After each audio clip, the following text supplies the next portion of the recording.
Diabetes இது உலகம் முழுவதும் நாளுக்கு நாள் அதிகமாகி கொண்டே வருகின்ற ஒரு நோய். இதுக்கு அலோபதி மருத்துவம் இதை குணப்படுத்த முடியாது, இதை மெயின்டைன் தான் பண்ண முடியும் அப்படின்னு சொல்லி டிக்ளேர் பண்ணியிருக்கு. எத்தனையோ வருஷங்களுக்கு முன்னாடி டிக்ளேர் பண்ணியிருக்கு. இப்போ பணக்கார வியாதியாக இருந்த, வெறும் பணக்காரருக்கு மட்டுமே வரக்கூடிய வியாதியாக இருந்த இந்த டயபெட்டிஸ் இன்னைக்கு சர்வசாதாரணமாக எல்லா சமுதாயத்தில் எல்லா மட்டங்களில் இருக்கிறவங்களுக்கும் வருது, சிறு குழந்தைகளுக்கு கூட வருது. இப்போ என்னை பொறுத்த வரைக்கும் சொன்னால், இந்த டயபெட்டிஸை கண்ட்ரோல் பண்ணுறதுக்கு, க்யூர் ஆகிறதுக்கு ஒரு 20 விஷயங்கள் ஃபாலோ பண்ணணும்.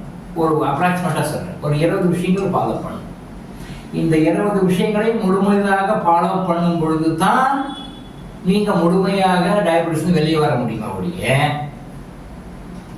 வாக்கிங் போயிட்டா எனக்கு சரியாக போயிடும், எனக்கு இந்த மருந்து சாப்பிட்டா சரியாக போயிடும், இந்த எக்ஸசைஸ் பண்ணால் சரியாக போயிடும் அப்படின்னு நினச்சிட்டு இருந்தா அது நீங்கள் செய்கிற மிகப்பெரிய தவறு.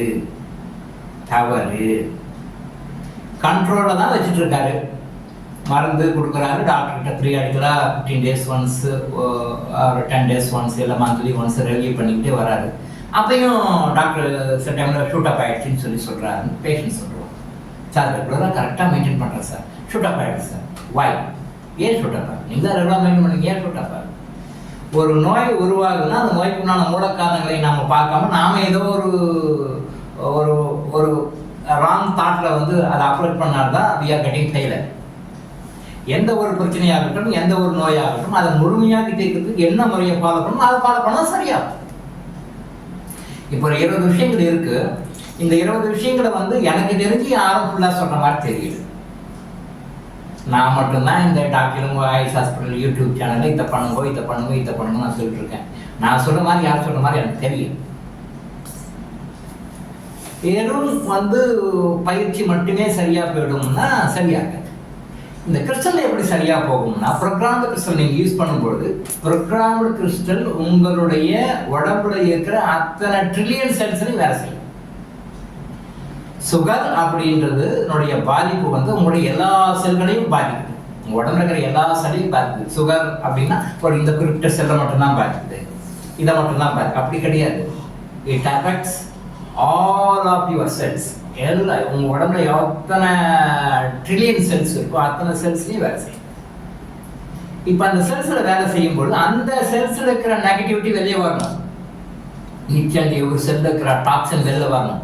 அந்த டாக்ஸின் வெளில ஃப்ரெஷ்ஷாக வேற ப்ரானிக் எனர்ஜி, அந்த வைட்டல் எனர்ஜி உள்ளே போகும்பொழுது தான் அது ஃப்ரெஷ்ஷாக பிஸ்க் ஆகும். அப்போது உங்களுக்கு நோய் போகும். நாட் ஒன்லி டயபெட்டிஸ், எல்லா நோய்களுமே. ஏன் ப்ரோக்ராம் கிறிஸ்டல் யூஸ் பண்ணுங்க, ப்ரோக்ராம் கிறிஸ்டல் யூஸ் பண்ணி நீங்கள் மெடிடேஷன் பண்ணுங்க, ப்ரோக்ராம் கிறிஸ்டல் யூஸ் பண்ணி கிறிஸ்டல் யோகா பண்ணுங்கன்னு சொல்கிறோம் அப்படின்னா, அது உங்களுடைய செல்லில் போயிட்டு ஆக்டிவேட் பண்ணி என்ன மாதிரி ஆக்டிவேஷன்ஸ் எல்லாம் பண்ணால் உங்கள் செல்லை ரீகன்ஸ்ட்ரக்ஷன் பண்ணால் அந்த செல்லை கரெக்டாக பண்ண முடியுமோ அதை கரெக்டாக செய்யும். அதை செய்ய நான் கிராஜுவலாக நீங்கள் அந்த நோய்கள் வெளிவருவீங்க. டயபெட்டிஸ் ரிலேட்டட் ப்ராப்ளம் வருவீங்க. இப்போ டயபெட்டிஸ்னால் இதுக்கு ஒரு ப்ராப்ளம், அதுக்கு ஒரு ப்ராப்ளம், அதுக்கு டயபெட்டிஸ் சிம்டம்ஸ்க்கு தகுந்த மாதிரி தான் இல்லை, எல்லாத்துக்கும் ரூட் காஸ் ஒன்று தான். ஸோ அந்த ரூட் காஸ் எலிகேட் பண்ணுறது அதுதான். வாழ்க்கையில் எவ்வளோ டைம் ஸ்பெண்ட் பண்ணிங்க. No need to go for walking, no need to go for exercise, எதுவுமே வேண்டாம். உலகத்தில் 1000 முறைகள் இருக்குது. 1000 முறைகளில் ஒரு முறையில் ஒருத்தருக்கு சரியாகுது, ஒருத்தருக்கு சரியாகலை. சரியாகுது பற்றி சந்தோஷம், சரியாகாதவங்களை பற்றி தான் இப்போ நான் பேசுகிறேன். சார் வாக்கிங் போகிறேன் சார், சுகர் எனக்கு கரெக்டாக இருக்கும், ஓகே ரைட் குட். நான் வாக்கிங் போகிறேன் சார், சுகர் சரியாகலை அப்படின்னு தான் கேள்வி. சார் நான் மெடிடேஷன் பண்ணுறேன் சார், எனக்கு சுகர் கண்ட்ரோலுக்கு வருது, சந்தோஷம். எனக்கு சுகர் கண்ட்ரோல் ஆக மாட்டேன், மெடிடேஷன் பண்ணுறேன் சார், பட் எனக்கு சுகர் கண்ட்ரோல் ஆக மாட்டேங்குது அப்படின்னா, அப்போது அந்த மெடிடேஷனுக்கும் உங்கள் சுகருக்கும் என்ன சம்மந்தம்னு பார்த்து அது என்ன கரெக்ட் பண்ணணும் இல்லையா? மெடிடேஷன் நிறைய lot of meditations around the world. உலகம் முழுவதும் நிறைய வகையான மெடிடேஷன்ஸ் இருக்குது. எல்லா மெடிடேஷனும் ஒரு வகையான நன்மைகளை கொடுக்குது, அது மாற்றுக்கிறது. பட் எல்லா மெடிடேஷனும் ஒரே விதமான நன்மைகளை கொடுக்குமான்னு சொல்ல முடியாது. ஒரு மெடிடேஷன் ஒரு ஸ்பெஷல் பவர். எந்தெந்த பர்பஸ் வேணுமோ அந்த பர்பஸ்க்கு உண்டான மெடிடேஷன் நீங்கள் செலக்ட் பண்ணிக்கலாம். இப்போ நாம் சொல்ல வர விஷயம் என்ன அப்படின்னா, இந்த கிறிஸ்டல் எப்படி உங்களுடைய நோயை குணப்படுத்துது அப்படின்னு. உங்கள் உடம்பு செல்களால் ஆனது இல்லையா?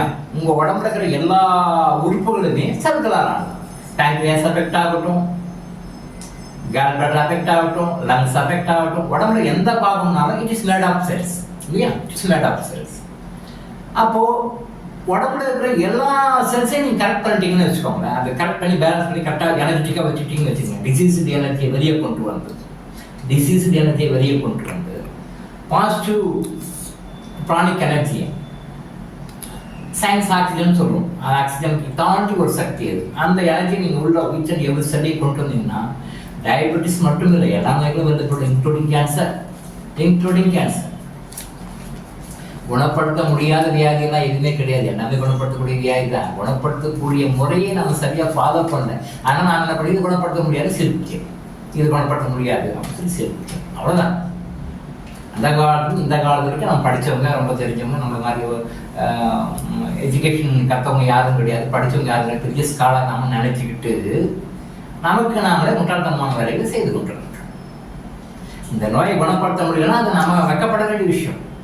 அது வந்து டிக்ளேர் பண்ணி சந்தோஷப்பட வேண்டிய விஷயம் இல்லை. அப்படி குணப்படுத்துகிறோம், நான் தப்பாக சொல்கிறான், பைத்தியக்காரன், அவன் லூஸு அப்படின்னு அவங்க பட்டம் கட்டணும். குணப்படுத்துறதுக்கு உண்டான வழியை நான் தெரிந்து வரவில்லை. சயின்ஸில் எவ்வளோ டெவலப் ஆகிட்டோம். இவ்வளோலாம் நம்மள மாதிரி செவ்வாய் கிரகத்துக்கு ராக்கெட் விட்றோம், சுக்கிரனுக்கு ராக்கெட் விட்றோம், சூரியனுக்கு ராக்கெட் விட்றோம், நிலவரம் தண்ணி கொண்டாட போகிறோன்றோம். இங்கே இருக்கிறவங்களே தண்ணி இல்லை, இங்கே இருக்கிறவங்களுக்கே தண்ணி இல்லை, இங்கே தண்ணி கொடுக்க முடியாது தடுமாறுது கவர்மெண்ட்டு. ஆனால் நிலவர தண்ணிக்கு தான் ஆராய்ச்சி பண்ணுறாங்களா? என்ன மாதிரி முட்டாள்தனம் இது? இங்கே இருக்கிறவங்க அடிப்படைக்கு தண்ணி இல்லை, இப்படியே போயிட்டு தான் என்ன ஆகும்னு தெரியல. இப்போ எல்லாம் மட்டும் நிலவு இருக்கிற தண்ணி, இப்போ நிலவு இருந்து எப்போ தண்ணி கொண்டு வந்து எப்போ மக்கள் கொடுக்குறது? நிலவுல இருந்து தண்ணி இவங்க ஆராய்ச்சி பண்ணி கண்டுபிடிச்சி அங்கேயே நிலவு தண்ணியை கொண்டு வந்து மக்களுக்கு எப்போ கொடுப்போம், நம்ம எப்போ தண்ணி குடிப்போம்? நிறைய தப்புன்னு இருக்கோம். இதை யாரும் சொல்கிறோம் இல்லை, அதை ஃபாலோ பண்ணவும் இல்லை. ஸோ ஃபைனலாக நம்ம சொல்ல வர விஷயம் என்னென்னா, கிறிஸ்டல் யூஸ் பண்ணி அந்த கிறிஸ்டல் யோகாவும் கிறிஸ்டல் மெடிடேஷன் நீங்கள் ரெகுலராக வீட்டை விட்டு எங்கேயும் வெளியே போகணும், வீட்டில் உட்கார்ந்த இடத்துல பண்ணுங்கள். உட்கார்ந்து நீங்கள் ரெகுலராக கரெக்டாக அந்த பண்ண கிரிட்டேரியா, ஒரு 20 கிரிட்டேரியா இருக்காது, லைஃப்பில் ஃபாலோ பண்ணி கிறிஸ்டல் யூஸ் பண்ணுங்கள்.